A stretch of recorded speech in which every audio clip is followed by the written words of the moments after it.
Good evening and welcome. This is The Chase, Zimbabwe's premier current affairs program. Hello, I'm Andy Hodges. Now, election violence can be defined as a type of political violence that seeks to unduly influence the process and outcome of a vote.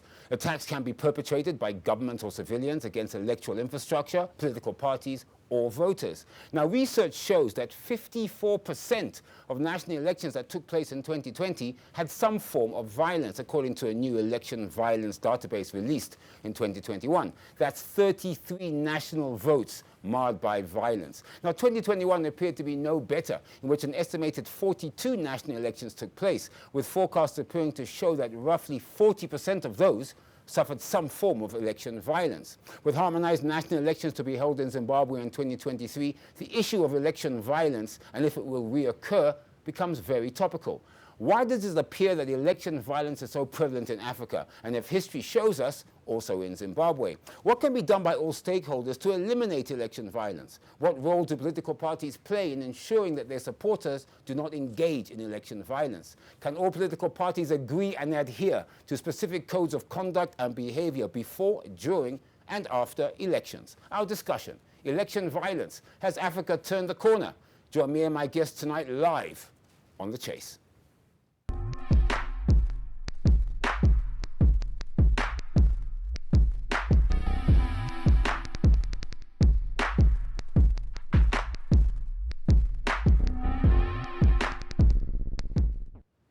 Welcome back to The Chase, Zimbabwe's premier current affairs program, live on ZTN Prime from ZTN Studios in Harare, Zimbabwe. Now, joining us to discuss election violence, has Africa turned the corner? I'm joined by Assistant Commissioner Paul Nyati. He's spokesperson for the Zimbabwe Republic Police ZRP. Obert Gutu, spokesperson of the National Peace and Reconciliation Commission, MPRC. Tafaza Mugwadi, Director for Information, ZANU-PF. And we will be joined shortly by Jacob Mafume, Citizens Coalition for Change, CCC, and Douglas Monzora, President MDCT, who has sent us Sox Chikwohero.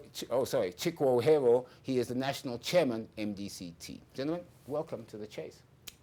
Thank you, Andy. Now, to my guests, you are all free to interject. However, remember, here at ZTN Prime, our values are dignity, dialogue, and debate. Now, all views expressed on The Chase are those of our guests and do not reflect the views of Zimbabwe Newspapers 1980 Limited or ZTN Prime. Now, to our viewers watching ZTN Prime, we would like to hear from you. So join this discussion via our Facebook page, Zim Papers TV Network, or via our Twitter handle @ZTN Prime. Your voice is important to us. Assistant Commissioner, let me start with you. Looking at past elections held in Zimbabwe, almost every one has been marred by some form of election violence. It is already being reported that in 2023, election violence may occur once again. From the ZRP perspective, sir, are you ready and prepared if violence rears up? And what plans do you have in all 10 provinces to deal with it should it occur? Thank you very much, Andy. The Zimbabwe Republic Police is certainly ready for the pending harmonized elections. In actual fact, since the 1st of January 2023, the Commissioner General of Police, Commissioner General T.G. Matanga, has put in place a Zimbabwe Republic Police team, which is going to work with the NPRC, which is going to work with the ZEC, which is going to work with the other relevant bodies to ensure that the elections are held in a peaceful manner. We also work with political parties in the engagement process, because elections are not all about effecting arrest and compiling dockets. We need to engage the political players, we need to engage other stakeholders so that the elections are held in a peaceful environment. Because, of course, arresting people is the stick. You don't want to get there. You want prevention rather than cure, if I can call it that. Certainly, certainly. So we have got a Zimbabwe Republic Police Harmonized Elections Committee, which is going to coordinate with the NPRC, with the ZEC, with the political parties. We are going to have engagements at district level, provincial level, and national level. So in the same vein, we want to call upon the public to support what has been put in place by the police. We also look at the deployments. Once we get the full report from ZEC in terms of the number of constituencies, the number of wards to be put in place so that when the elections are held, we deploy adequate police officers, not only at polling stations, but also to conduct patrols. Because the experience has also shown that, after the voting process, there are people who would want to cause chaos for one reason or the other. So definitely there is more work, not only for the police, but for all Zimbabweans. Now, gentlemen, before I move on to some of the main meat of my show, I just wanted to get this issue out of the way, so to speak, so we can then move on. Assistant Commissioner, there has been a recent report of an alleged case of political violence in Murewa, which is obviously north of Harare, the capital. In the statement, the ZRP said, and I quote, "The ZRP has taken note of a video which has gone viral on social media on alleged political violence in Murewa North. Investigations now in progress. I also know that the culprit was arrested earlier this week." This incident obviously brings back sad memories to all Zimbabweans. Can you advise the current status of the investigation, and you can confirm or deny that it was politically motivated or not? First, Andy, we now have 3 suspects, and the case has since appeared in court and remanded to the 25th of January 2023. We are currently pursuing 17 other suspects in relation to the case. Yes, there are insinuations that this case was politically motivated, but we also want to make it clear that we are happy with the cooperation which we have received from political parties across the board, from ZANU-PF, from NPRC, from the government side, and even from the CCC side. We have received support in terms of assisting police to conduct investigations. However, there's one area which I also want to appeal, that as investigations continue, we want to urge the political parties not to influence the witnesses, not to influence the suspect, because we are now aware that as we are effecting arrests, there are people who are also trying to influence the investigations process. People are trying to interfere. Some of them, they're even making premature statements, where at the end of the day, the statements will, instead of calming the situation, they will fuel or cause chaos. So that's why we are saying, while we are happy with the cooperation which we have received from all the political parties, leading to the arrest of 3 suspects who have appeared in court, we want to call for caution in whatever the political parties are going to say. So, Tobias, as I said, I want to just get rid of, if I can say, clear up the Murewa incident before we move on to some of my other questions. So, ZANU-PF was accused of being behind the incident. Your party, however, distanced itself through a hard-hitting statement, and I will emphasize that, a hard-hitting statement. I'm sure your party may have carried out investigations. What were the results, and do you feel that ZANU-PF is being blamed as a party or not for any act of violence that occurs in the country? Let me maybe just answer the first part in terms of investigations. I think the commissioner here has just clearly articulated himself about the position.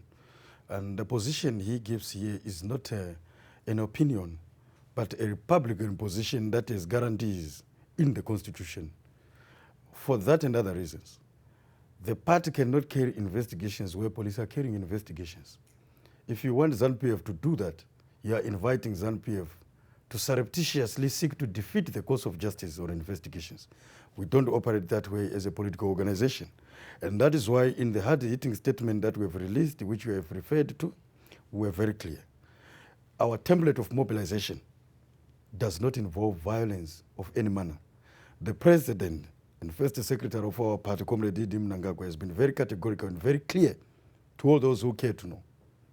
He has also been in that clarity as the president and head of state and government of the republic.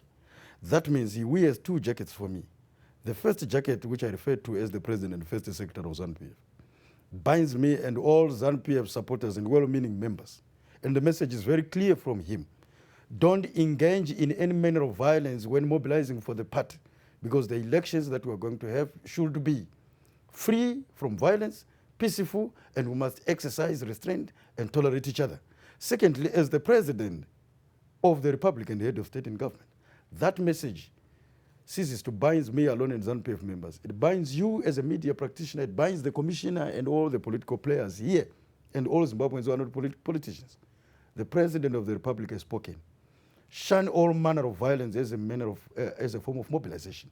But be that as it may, from ZANU-PF, we have said, no, therefore, any person can engage in any manner of violence, doing so for the party. But you will carry your own cross. But having said that, though, if it was found that some of your members were involved in some form of violence, you can assure us that they would face heavy censure from ZANU-PF, even from being even ejected from the party. Let me be very clear.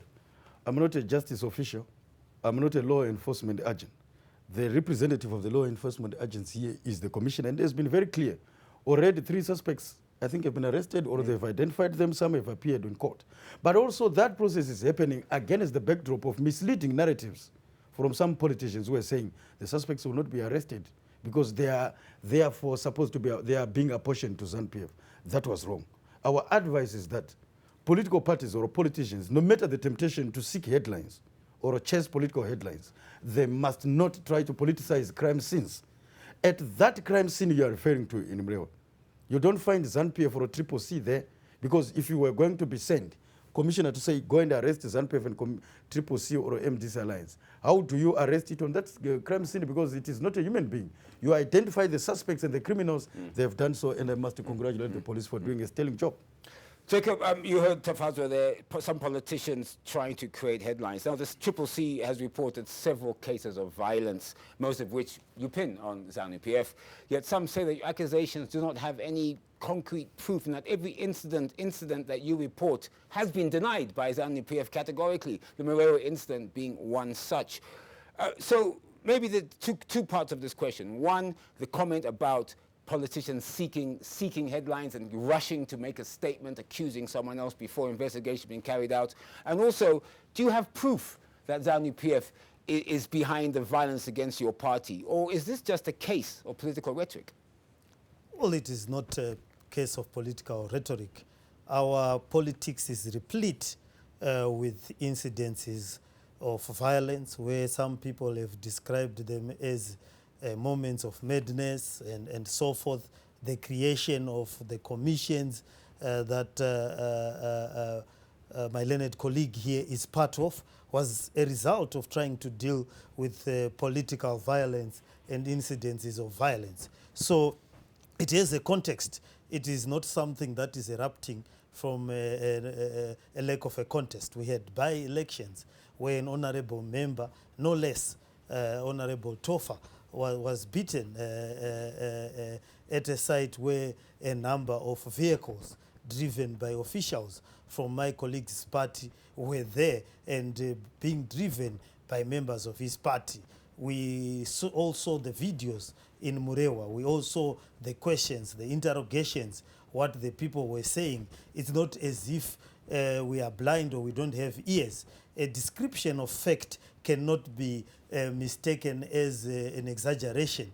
An old men, old women were being interrogated, being beaten, laid prone, and the perpetrators were very clear that they were doing it for political purposes. It was not a random beating, it wasn't domestic violence.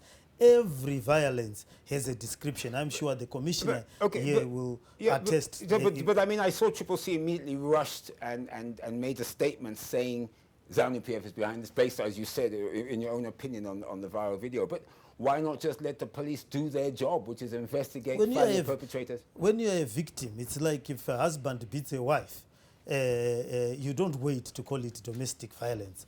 The act in itself, if it's a robbery, it is a robbery. What you might do is you can allege that the criminal is alleged to have done A, B, C, D, or D, but where a robbery, a violent robbery has occurred, you say a violent robbery has occurred. Where an act of political violence has occurred, you say you're investigating an act of political violence and it has perpetrators and victims, domestic violence.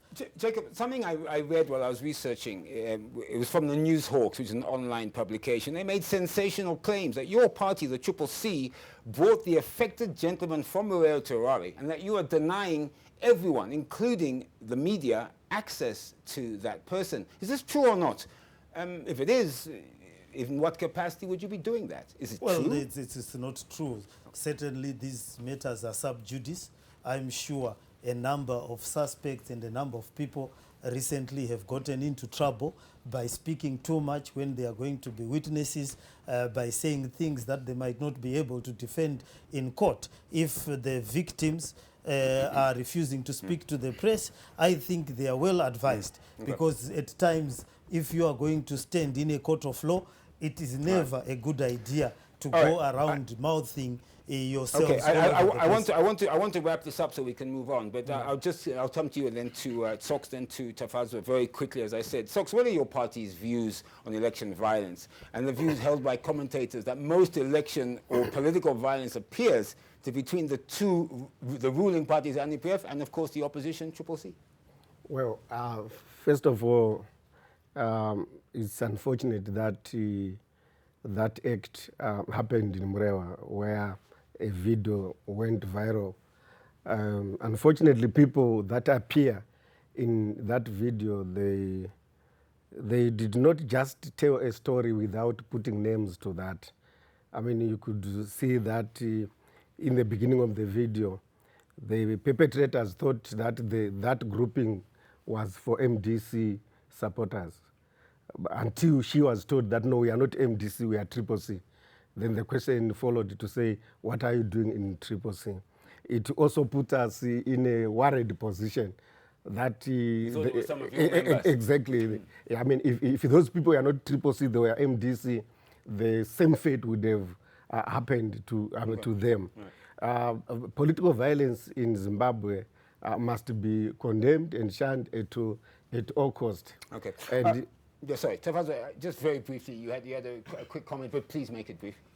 Yeah, just to caution that we need to be much more responsible. You know, we carry the public on our shoulders as people who are entitled to, in fact, as people who are bestowed with the responsibilities that deals with members of the public. Our views here can tend to be very inflammatory if we are not responsible enough. What I'm saying is that, we are not seeking to create new stories here. You know the events that happened at the funeral of Mr. Morgan Shangirai, there back home in the village that I come from, in Buera, at Humaniko. You know what happened at the funeral scene? Mr. Douglas Monzora, your president that you are representing here, Mr. Tokozani and Mr. Elias Mzuru were almost assaulted in a house, in a hut. The videos are there. And what did they say? Those who were leading that political party, who still lead another political party today, they said it was unfair. Yet you know that everyone who cares to think knows this way. Their succession battles at play. At Harvest House, when they were fighting for Harvest House, I'm sure they are here. They know exactly what was obtaining. They started apportioning blame on ZANU-PF, but you know they were fighting for their headquarters. All that I'm just saying is apportioning blame without evidence is very wrong for public officials who do that. Let us allow investigation to take place. But for us as ZANU-PF, we will never be afraid to tell as it is that no person should engage in violence in the name of the party or the president and think they'll get away with it. All right, thank you. Now we put Murewa to bed, so I'd like to move on. Obert, again, welcome to The Chase. Obert, from research, it appears that countries that experience election violence share some common traits. Some of these are a history of election violence, in other words, indicating violence is now normalized in society, pervasive political violence, and low gross domestic product, which of course is a struggling economy. People who are suffering financially or economically, they're easier to get involved in violence. In your view, why does political violence rear its ugly head whenever there are political contests, especially on the continent, and of course, looking at Zimbabwe as well? Good question, Andy. From the point of view of the National Peace and Reconciliation Commission as the constitutionally mandated body to build peace, I would like to believe that maybe we need deeper studies to unpack what I prefer to call the main drivers of violence, especially politically motivated violence. But I would like to believe that as Zimbabweans, we are going to be 43 years old in April this year, and I believe that although we are still a young republic, I believe we should by now be mature enough to learn tolerance. Tolerance is not just across the political divide. I think we also witness a lack of tolerance even in other sectors. We see conflicts and even physical fights within churches. within sporting organizations. It's become normal. It's This now is a worry, endemic. isn't it? It's a worry. A major worry. This is why, as the NPRC, we actually have gone out to carry out studies. We actually have a specific thematic committee headed by a commissioner, Commissioner Dr. Donald Dewey, that looks into matters of what we call research and knowledge management. So their main thrust is to research within communities to find out what are the main drivers or causes of conflicts. But And we are doing that. And, yeah. But you say that. I mean, you talk about research, for example, and finding out why. And it's unfortunate that the NPRC seems to kind of, I won't use the word vanish, or let me just use it, vanish, when the elections are not around. Yeah. And suddenly now here we are talking to you, elections are coming, but you haven't disappeared. You've been around for the last 5 years, since 2018. So what have you been doing, or what should you have been doing to ensure that tolerance among citizens and political parties alike, particularly now as we are in, frankly, election mode, are we not? Andy, we have been doing a lot of activities around the issue of curtailing election violence. I do not want actually to just time-bind the issue of violence, because you find that the NPRC is the constitutionally mandated peace-building mechanism.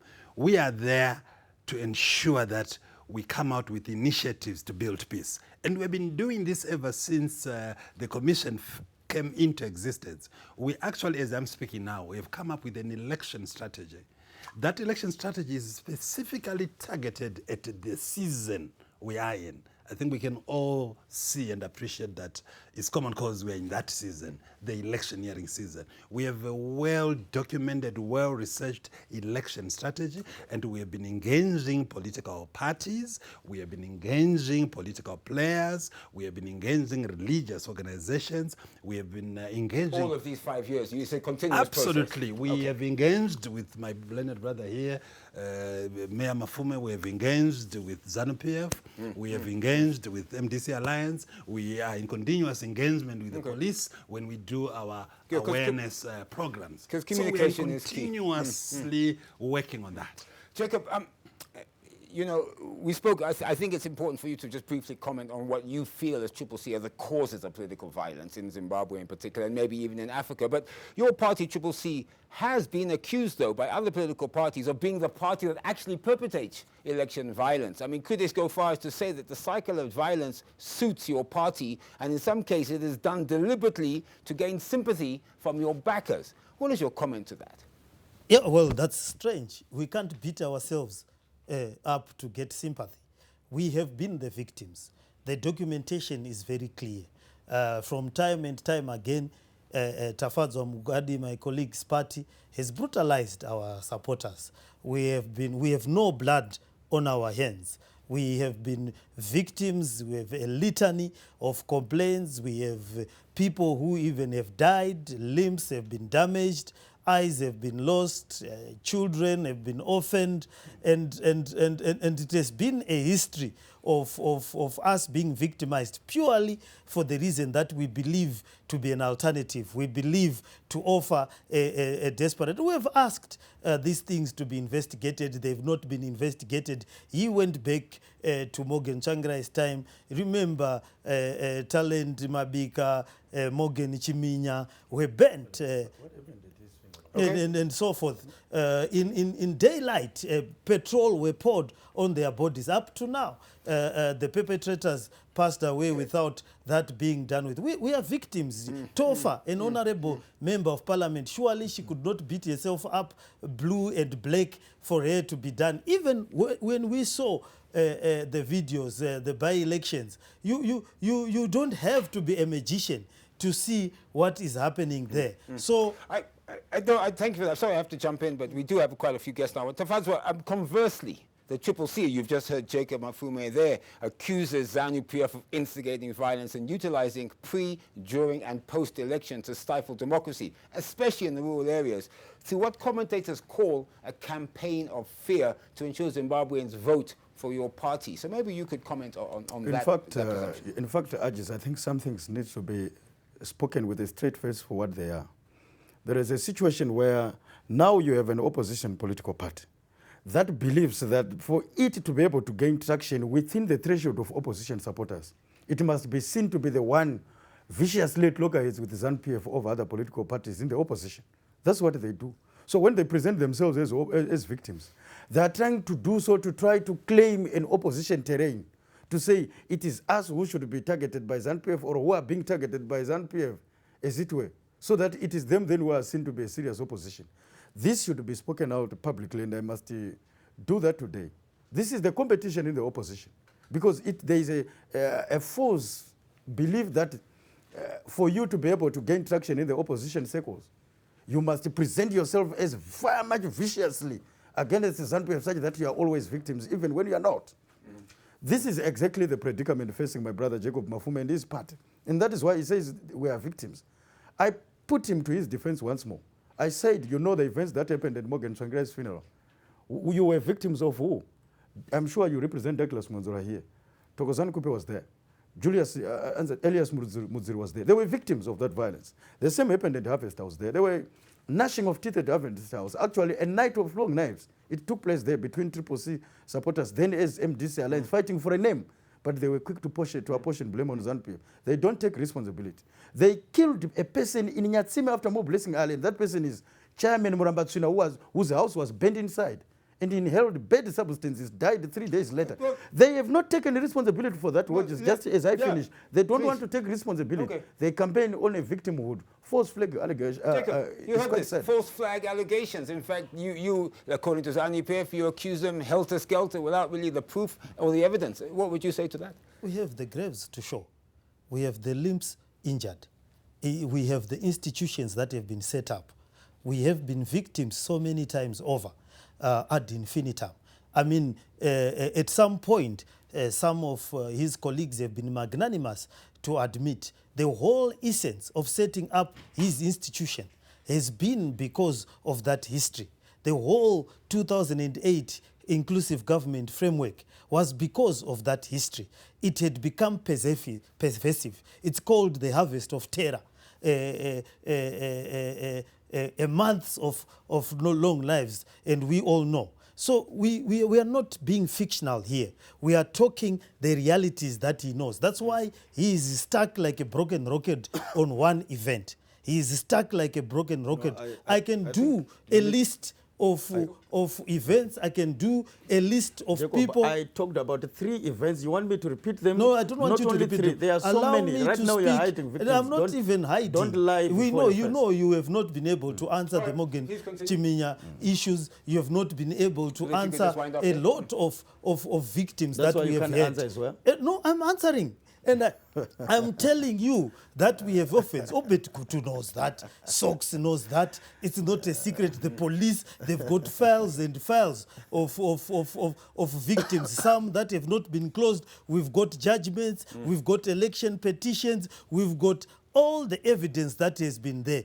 Yes, we have decided to move on as a nation. We've decided to forgive some of the events. But we cannot forget. Okay. People cannot forget victimhood. Yes, an ex can forget the wood it has cut, but we have been the wood. We have been cut, and we will always remember till the end of time the atrocities that have been perpetrated on our members. Tafazo, of course, can comment just now, but Sox, let's look at your party, MDCT. I mean, you can't really claim any moral high ground, can you? I mean, if you look at it, reported that late last year at your own conference, okay, violence broke out at your own conference. I mean, if there's inter-party violence, if there's violence already within your own party, what about so much so when you now go out and there's violence against your kith and kin, fellow Zimbabweans who don't belong to your party?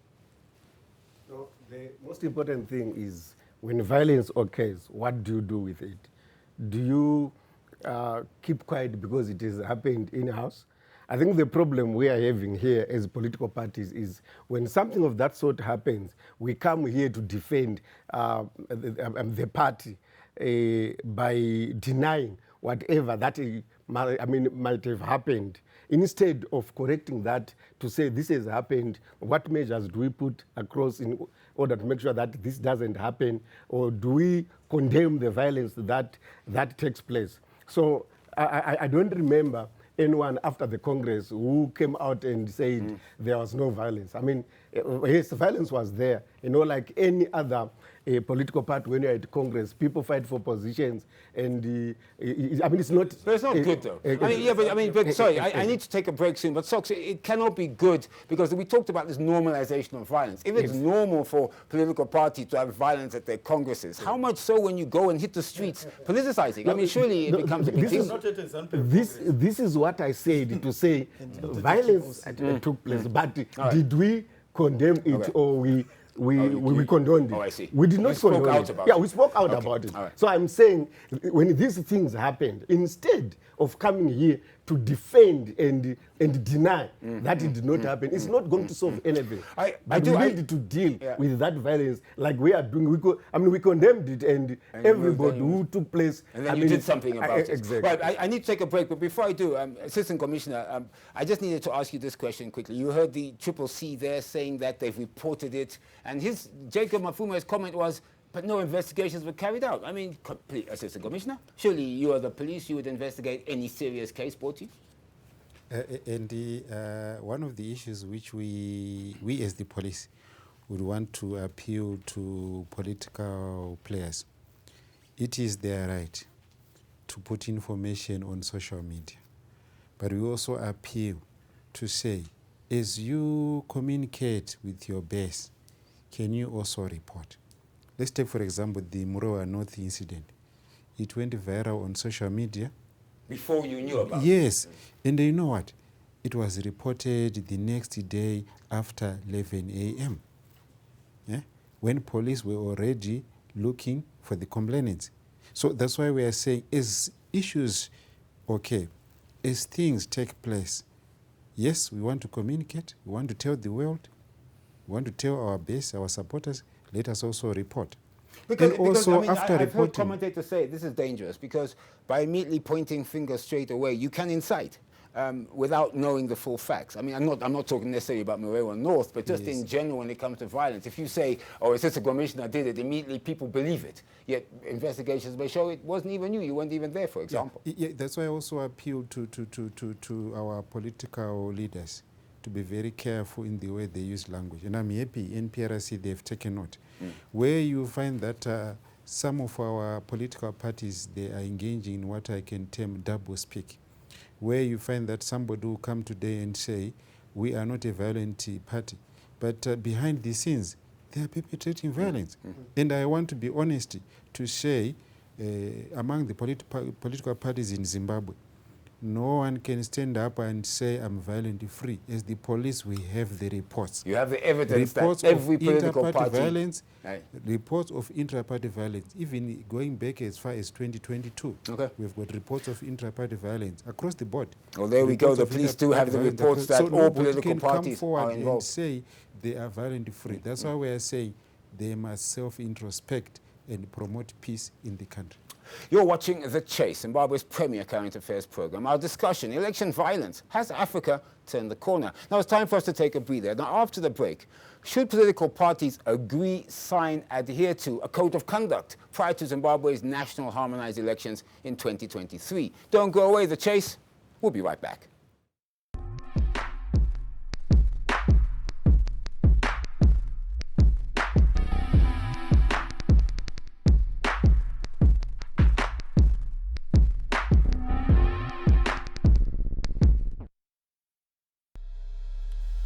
Engithi days etekasi siphila labantu sikhamba labantu sihlala labantu engithi days etekasi the culture the lifestyle. There are many days of our lives but there's nothing ever like a guava.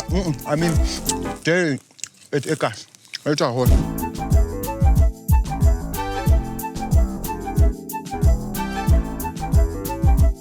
Singapi Tumane country park eMagwegwe Empopoma inkethe lufefe besizida chabalala Tava the culture the lifestyle. Yes khona lapha eMakhokhoba lo be ngula Those eMagwegwe entomba nekogugu feve of iphumula okamashobana umzilikazi inkethazibheki baba esizinda baba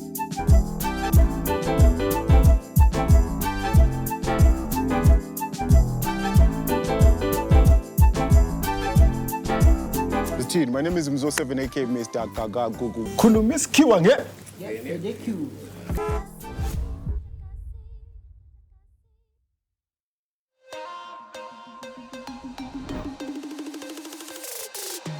Buckle up and prepare to be taken on a riveting journey, unlocking the very best of Zimbabwe.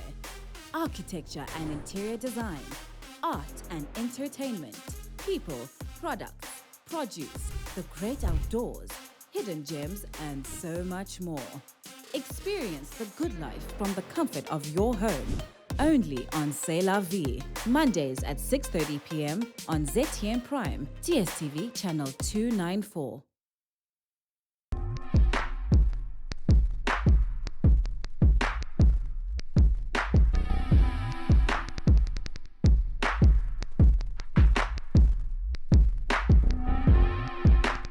Welcome back. This is The Chase, Zimbabwe's premier current affairs program. Our discussion, election violence. Has Africa turned the corner? Oh, but for many years and many elections, there have been calls for an election code of conduct to be agreed and put in place between all political parties, in fact, all stakeholders. And further, the calls have been that it must be clearly articulated in that code of conduct any penalties for transgression, because as you know, signing a piece of paper could just be signing a piece of paper. Has this idea gained any traction in 2023? And do you have plans to explore, or at the very least put in place such a code before the election season gets into full swing? Andy, I'll actually take you back to 2018.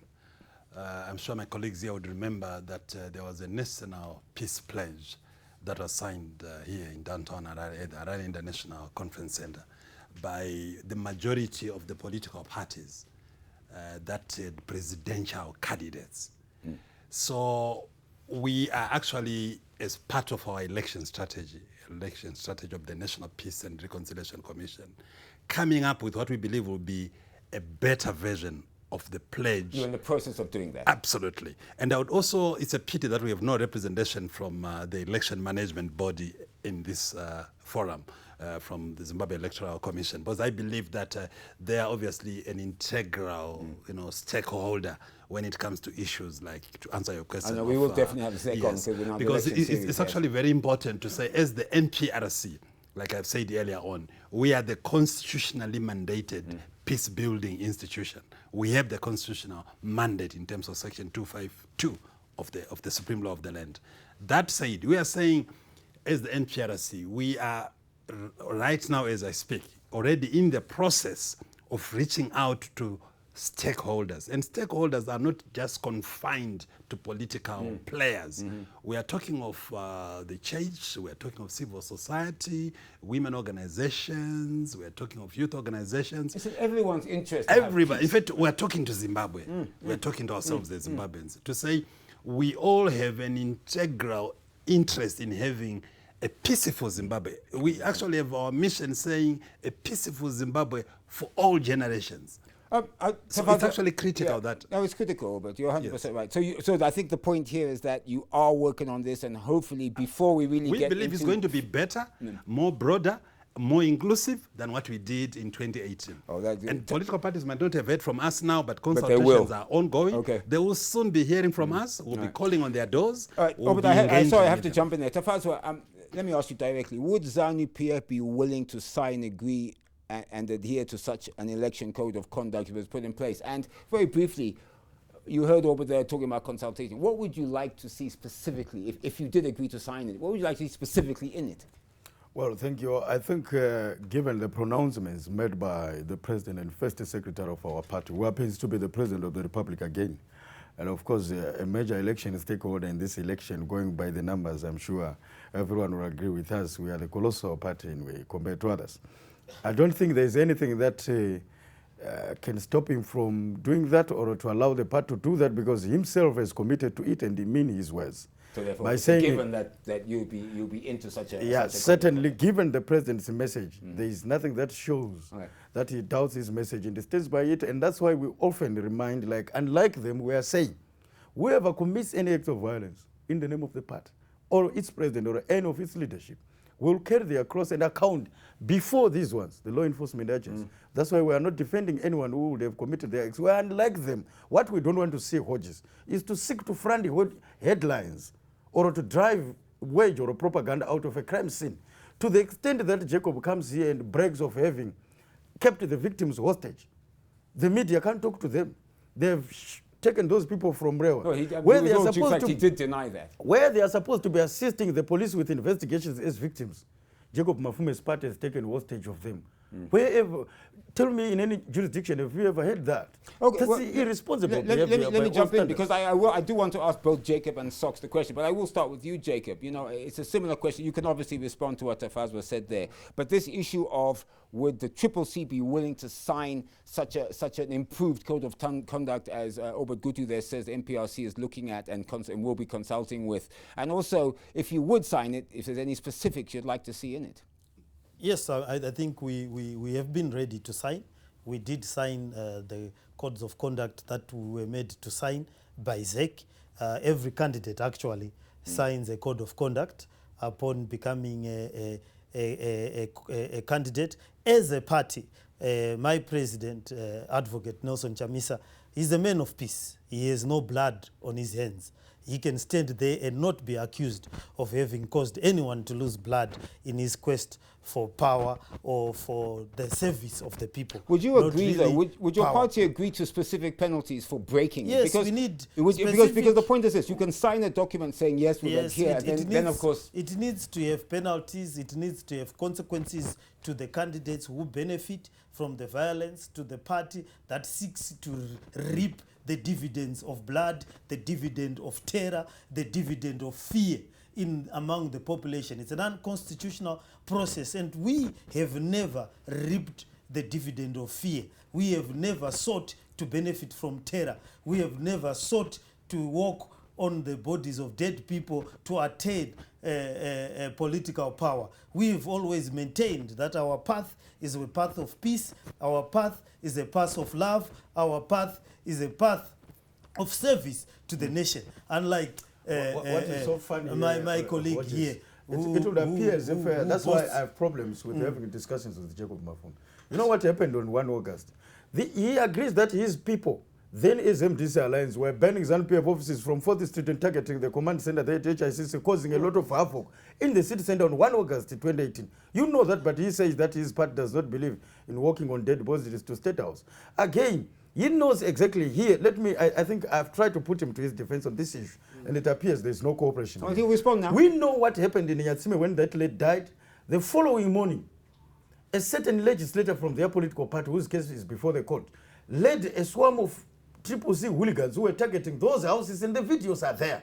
It appears as though the media is ashamed of talking about that issue, and I get irritated when that is not raised. Well, I must say, just to put you in the diplomatic passport here on ZTM Prime did cover that. But anyway, Jacob, do you want to respond? Yeah, well, I will not be drawn into the debate of discussing issues that are sub judice. He is a budding lawyer. I know he said when he grows up, he would like to be like me. Oh. I think he's actually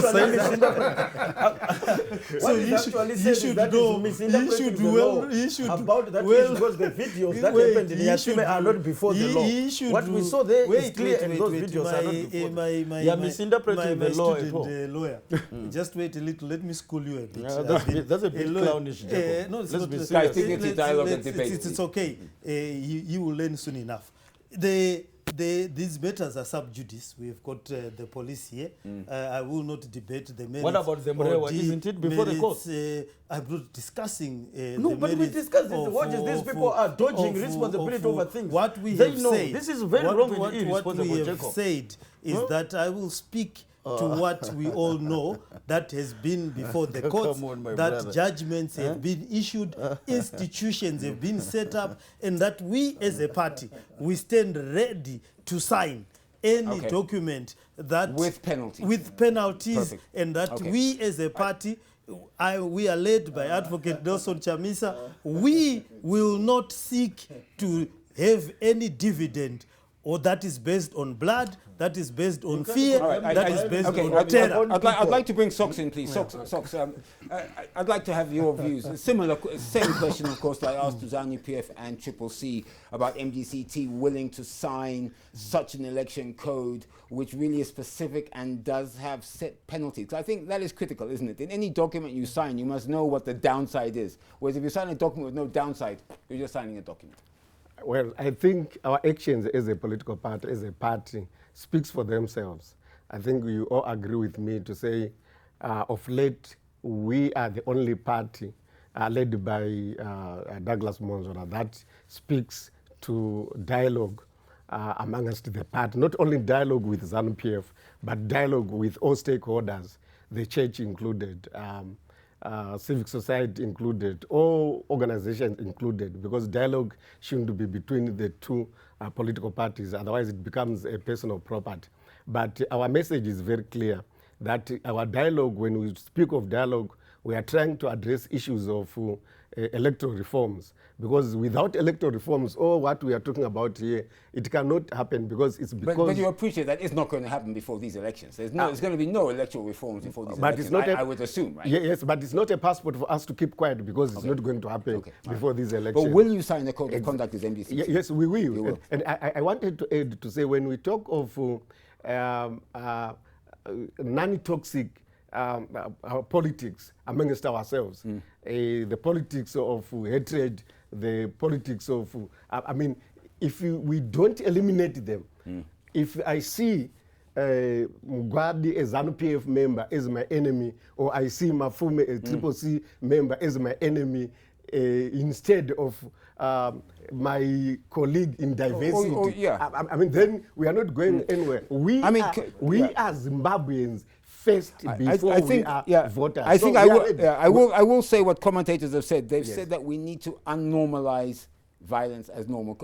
Assistant Commissioner, I wanted to leave you to last because I wanted you to hear what the political parties said.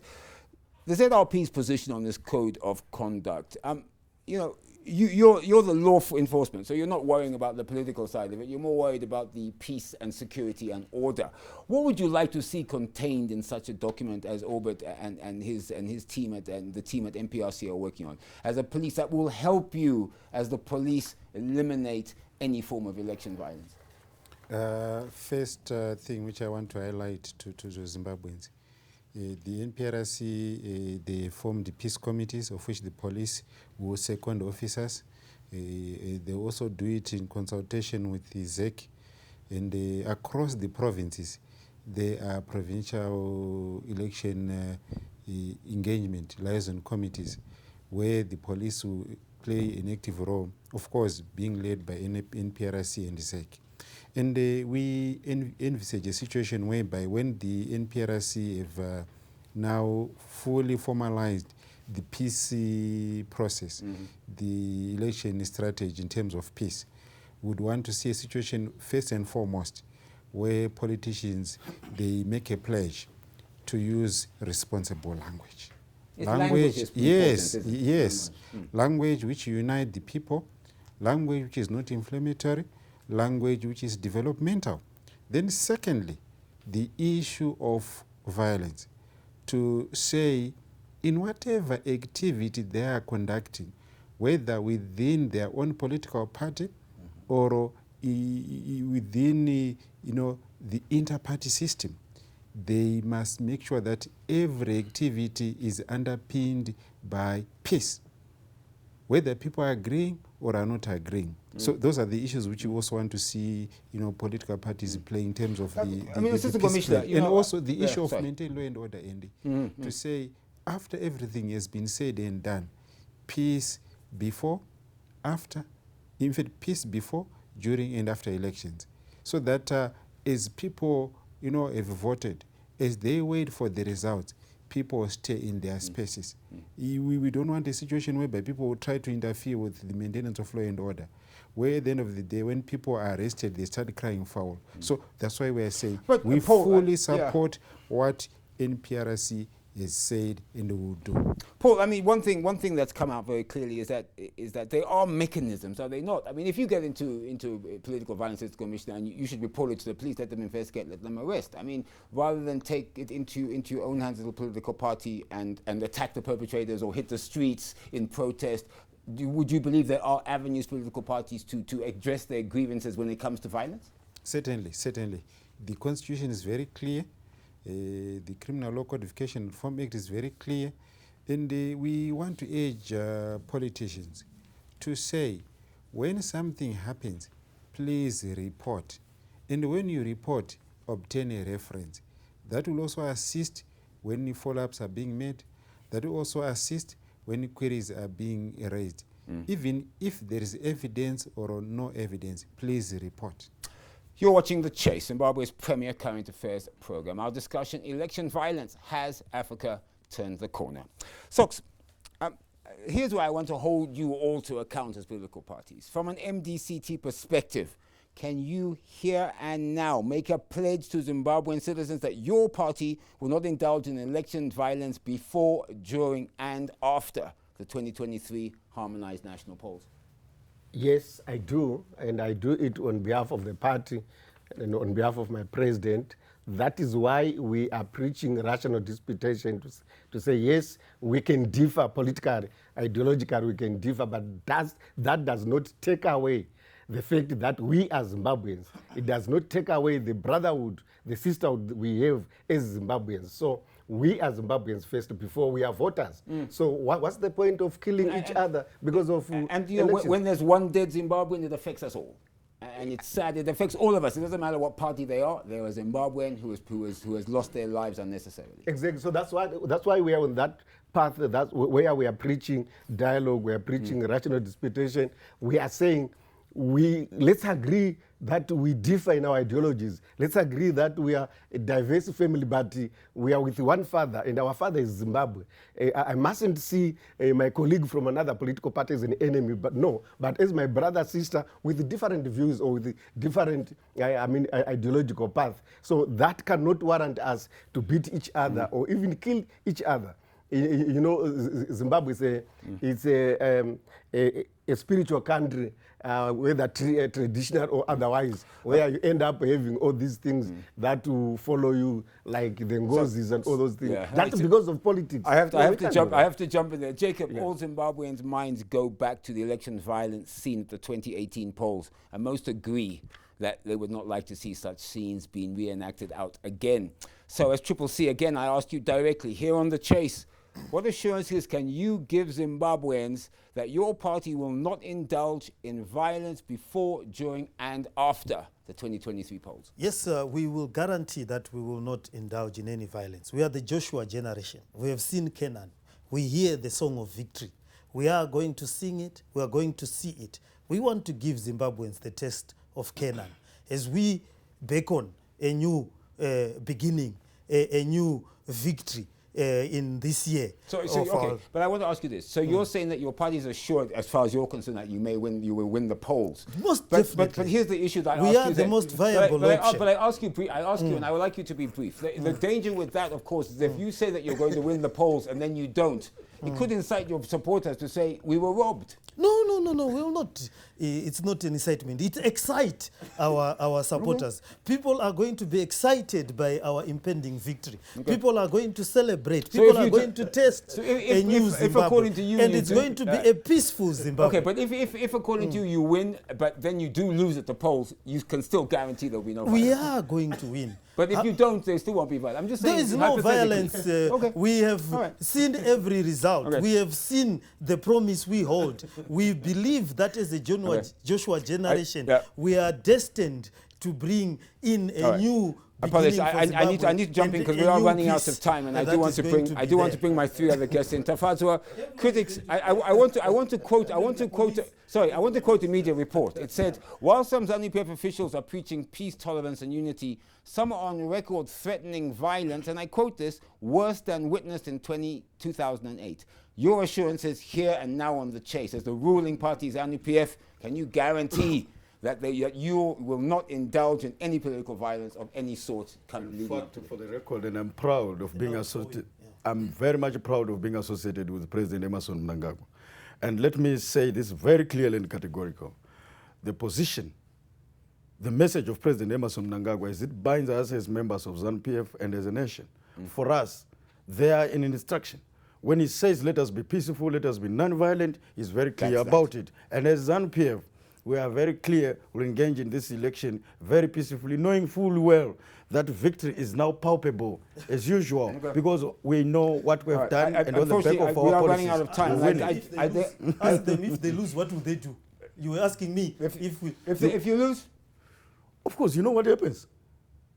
you will not. You know what? In fact, he's You will asking be this peaceful. question. What You is will be peaceful if He's you very lose. much keen to ask this question because you he lose, knows because that you're saying you won't no, lose. he knows that it is unthinkable. Okay, that right, can ever I need happen, to you bring know. it. I need to bring up my last two guests. I only have a few. I only have just like 3 minutes left. So, Albert, I'll start with you. Do you believe your commission needs more powers, or more needs to be done to preach exactly what your commission is called: national peace, reconciliation, tolerance, acceptance? And do you think that you need more, or do you think that you have And enough? I under your actually act? think we have adequate powers when you look at Section 252. Okay. About 10 key functions that we have constitutionally mandated. So I believe it is up to us as Zimbabweans to just make sure that we observe peace individually, on a micro and on a macro level. Okay. Peace within our families, peace within ourselves. It's all about us. Yes, and this is why our mantra goes, peace begins with me, peace begins with you, and peace begins with all of us. If we just follow that mantra, We can it'll be okay. win. be Assistant okay. Commissioner Nyati, you have the final word here on the chase. The ZRP is there, of course, to keep us safe and protected. This is your mandate, and I must say, from my perspective, you have been doing that very well, sir. Can you guarantee Zimbabweans, and I know it's a tough question, can you guarantee Zimbabweans, from the police's perspective, that there will be a peaceful pre-election, during election day, and post-election environment, particularly when voting? You don't want people to be under violence when they vote. What would be your final word to Zimbabwe? I want to urge Zimbabweans to say the country currently is at peace, and during the elections we have peace. That I want to assure Zimbabweans, and anyone who would want to plan any form of violence will only have himself or herself to blame, because the police is full in terms of preparations. We are on high alert, and we will also engage political parties to ensure that they rein in their supporters. And of course, without fear or favor, anyone who's involved in violence, the police will crack down and arrest them in need if there's justification. Certainly, Andy. That's why I'm saying we wanted to engage all stakeholders and send a clear message to say the police is ready. We will not tolerate any form of violence. At the same time, we want to engage with political players to say, can you lead by example? We've come to the end of the chase this evening, Zimbabwe's premier current affairs program. You've been watching our discussion. Election violence, has Africa turned the corner? I'd like to thank my guest, Assistant Commissioner Paul Nyati, spokesperson for the Zimbabwe Republic Police ZRP, Albert Gutu, spokesperson, National Peace and Reconciliation Committee, Tafazo Mugwadi, Director for Information, ZANU-PF, Jacob Mafume, Citizens Coalition for Change, CCC, and of course Sox Chukwuwero, National Chairman of MDCT, of course was here representing his President, Douglas Monzor. Gentlemen, thank you very much for appearing on the chase this evening. Now then, my final word. Elections are a constitutional and democratic right for Zimbabwe and all African countries. It is a time when the people select their political leadership in a free and fair manner. In any election process, there is or should be no room for violence and loss of life. All Africans and Zimbabweans should work together to ensure that violence never ever rears its ugly head, and those who do are held to account. I'm Andy Hodges. Have a good evening, good night, and please, you all be safe.